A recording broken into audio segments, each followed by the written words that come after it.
మనం చూస్తే వెస్ట్ గోదావరి తర్వాత మనం చూసుకున్నట్లయితే కృష్ణా డిస్టిక్, చాలా హాట్ డిస్టిక్. ఇక్కడ నుంచి చాలా ప్రతిష్టాత్మకమైనటువంటి అసెంబ్లీ నియోజకవర్గాలు ఉన్నాయి. ఈ కృష్ణా డిస్టిక్ లో ఎవరు ఎప్పుడు ఎక్కడి నుంచి గెలబోతున్నారని చూద్దాం. మనం చూస్తే ఇక్కడ నుంచి తిరువూరు నుంచి టీడీపీ తరపున కొలికపూడి శ్రీనివాస్ ఎవరైతే ఉన్నారో ఆయన కీన్ కంటెస్ట్ తప్పదు. తిరువూరు నుంచి కీన్ కంటెస్ట్ తప్పదు, ఇక్కడ నుంచి హోరాహోరీ తప్పదు అన్నట్లు చెప్తున్నారు. దాంతో పాటు మనం చూస్తే నూజివీడు ఎవరైతే ఉన్నారో టీడీపీ తరపున కొలుసు పార్థసారథి ఇక్కడ నుంచి టీడీపీ తరపున పోటీ చేయబోతున్నారు అన్నట్టు తెలుస్తుంది. ఆయన కూడా ఇక్కడ కీన్ కంటెస్ట్ హోరాహోరీ ఇక్కడ కూడా తప్పదని చెప్తున్నారు. ఎందుకంటే ఈయన వైఎస్ఆర్సీపీ నుంచి ఇక్కడ తెలుగుదేశం పార్టీలోకి వచ్చారు. అయినా కానీ నూజివీడు అనేది హోరాహోరీ తప్పని పరిస్థితి అని చెప్తున్నారు. నూజివీడు తర్వాత మనం చూసుకున్నట్లయితే కృష్ణా డిస్టిక్ లో చాలా ప్రతిష్టాత్మకమైనటువంటి నియోజకవర్గం గన్నవరం అనగానే మనకు వల్లభనేని వంశీమోహన్ గుర్తొస్తాడు. అక్కడి నుంచి యార్లగడ్డ వెంకట్రావు గుర్తొస్తాడు. వైఎస్ఆర్సీపీ తరఫున యార్లగడ్డ వెంకట్రావు 2019లో అక్కడ ఉంచి ఓడిపోయాడు. టీడీపీ తరపు నుంచి వల్లభనేని వంశీమోహన్ అక్కడ గెలిచాడు. బట్ ఇక్కడ చూస్తే ఎక్స్చేంజ్ అనమాట, ఇక్కడి నుంచి అక్కడికి, అక్కడి నుంచి ఇక్కడికి.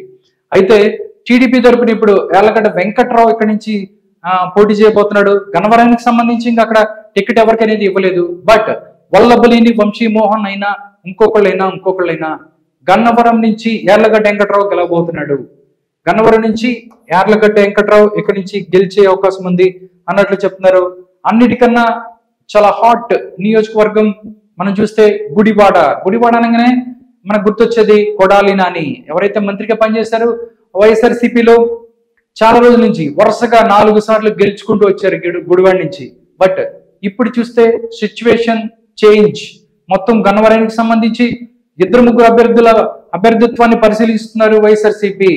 ఒకవేళ కొడాలి నానియో లేకపోతే ఇంకొకరు ఎవరు పోటీ చేసినా గానీ ఇక్కడి నుంచి వెనిగళ్ల రాము టీడీపీ తరఫున ఈసారి దగ్గరగా 20,000 మెజారిటీతో గెలవబోతున్నాడు అన్నట్లు తెలుస్తుంది. గుడివాడ నుంచి వెనిగళ్ల రాము గెలిచే అవకాశం ఉందని చెప్తున్నారు. దాని తర్వాత మనం చూస్తే గుడివాడ తర్వాత కృష్ణా డిస్టిక్ లో ఇంకా నియోజకవర్గాలు ఏమేమి ఉన్నాయి, అక్కడి నుంచి ఎవరు గెలిచే అవకాశం ఉంది అనేది మనం చూద్దాం. దాని తర్వాత కైగ్లూరుకి సంబంధించి మనం చూస్తే ఇంకా అక్కడి నుంచి కైగ్లూరు నుంచి ఎవరు పోటీ చేస్తారనేది ఇంకా ఆ స్థానాన్ని ఇంకా ఇవ్వలేదు. దాంతో పాటు ఇక్కడ పెడనకి సంబంధించి కాగిత కృష్ణప్రసాద్ ఎవరైతే ఉన్నారో టీడీపీ తరఫున ఆయన గెలుస్తారు ఇక్కడి నుంచి అని చెప్తున్నారు. మచిలీపట్నం తరఫున కొల్లు రవీందర్ ఉన్నారు. మచిలీపట్నం కూడా చాలా హాట్ నియోజకవర్గం. ఇక్కడ నుంచి పేర్ని నాని ఉన్నారు. 2019 ఎలక్షన్లో ఇక్కడ గెలిచారు, మంత్రి అయ్యారు. తర్వాత మంత్రి పదవి పోయింది. దాని తర్వాత ఇప్పుడు వాళ్ళ అబ్బాయి ఎవరైతే ఉన్నారో పేర్ని కృష్ణమూర్తి కిట్టు ఇక్కడ నుంచి 2024 ఎలక్షన్స్ లో వైఎస్ఆర్సీపీ తరఫున పోటీ చేస్తుండగా టీడీపీ సీనియర్ నాయకుడు కొల్లు రవీంద్ర ఎవరైతే ఉన్నారో ఈయన మాజీ మంత్రిగా ఉన్నారు. ఈయన టీడీపీ నుంచి మచిలీపట్నం నుంచి పోటీ చేస్తున్నారు. ఇక్కడ కొల్లు రవీంద్ర గెలిచే అవకాశం ఉంది అన్నట్లు చెప్తుంది ఈ సర్వే. దానికి సంబంధించి అమరగడ్డకి సంబంధించి ఇంకా క్యాండిడేట్ ఎవరు అనేది ఇంకా నిర్ణయించలేరు. దాంతో పాటు పామర్రుకి సంబంధించి క్యాండిడేట్ చూస్తే వర్ల కుమార్ రాజా ఎవరైతే ఉన్నారో వర్ల రామయ్య తనయుడు వర్ల కుమార్ రాజా ఇక్కడ పోటీ చేయబోతున్నాడు. ఇది కీన్ కంటెస్ట్ అవుతుంది. ఇక్కడ హోరాహోరీ తప్పదు అన్నట్లు చెప్తున్నారు.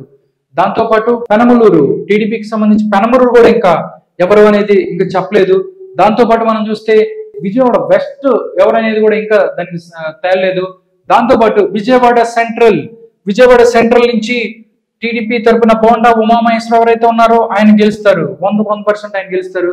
దాని తర్వాత విజయవాడ ఈస్ట్ నుంచి గద్దె రామ్మోహన్ ఆయన ఈసారి కీన్ కంటెస్ట్ ఇక్కడ నుంచి హోరాహోరీ తప్పని పరిస్థితి అన్నట్లు చెప్తున్నారు.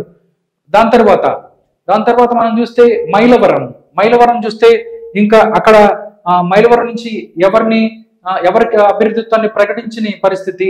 అక్కడి నుంచి నందిగామ ఇక్కడ ఇది ఎస్సీ నియోజకవర్గం. ఇక్కడ నుంచి తంగిరాల సౌమ్య ఎవరైతే ఉన్నారో తంగిరాల సౌమ్య ఇక్కడి నుంచి గెలుస్తోంది టీడీపీ అభ్యర్థిగా అని చెప్తున్నారు. దాంతో పాటు మనం చూస్తే జగ్గేపేట కూడా ఇక్కడ నుంచి మనం జగ్గేపేట నుంచి టీడీపీ తరపున శ్రీరామ్ తాతయ్య ఎవరైతే ఉన్నారో ఆయన గెలుస్తారు ఇక్కడ నుంచి అని చెప్తున్నారు.